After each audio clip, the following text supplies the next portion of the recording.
প্রধান উপদেষ্টা প্রফেসর মোহাম্মদ ইউনূসের সঙ্গে বিদায়ী সাক্ষাৎ করেছেন ঢাকায় নিযুক্ত নেদারল্যান্ডস দূতাবাসের মিশন প্রধান আন্দ্রে কার্স্টেন্স। আজ রাষ্ট্রীয় অতিথি ভবন যমুনায় এই সাক্ষাৎ অনুষ্ঠিত হয়। সাক্ষাৎকালে আন্দ্রে কার্স্টেন্স গণ অভ্যুত্থান পরবর্তীতে অন্তর্বর্তী সরকারের প্রধান হিসেবে দেশ পরিচালনায় প্রফেসর ইউনূসের নেতৃত্বের ভূয়সী প্রশংসা করেন। এই সময় কার্স্টেন্স গণতান্ত্রিক সংস্কার ও জাতীয় ঐক্য প্রতিষ্ঠায় প্রফেসর ইউনূসের প্রচেষ্টার বিষয়টিও তুলে ধরেন। জুলাই ঘোষণা প্রসঙ্গে ডাচ রাষ্ট্রদূত বলেন, এটি একটি গুরুত্বপূর্ণ মাইলফলক যা দেশের ঐতিহাসিক প্রেক্ষাপটের সঙ্গে জুলাই গণজাগরণের আকাঙ্ক্ষার মধ্যে একটি সেতু হিসেবে কাজ করছে। নির্বাচন নিয়ে প্রধান উপদেষ্টার ঘোষণাকে সময়োপযোগী সিদ্ধান্ত হিসেবে আখ্যায়িত করেন কার্স্টেন্স। তার মতে এর মাধ্যমে নির্বাচনের পথে দেশ আরও এক ধাপ এগিয়ে গেল।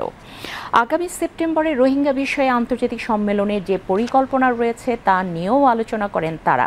এই সম্মেলনের মূল লক্ষ্য হল রোহিঙ্গা শরণার্থীদের মানবিক ও রাজনৈতিক সমস্যাগুলো সমাধান করা।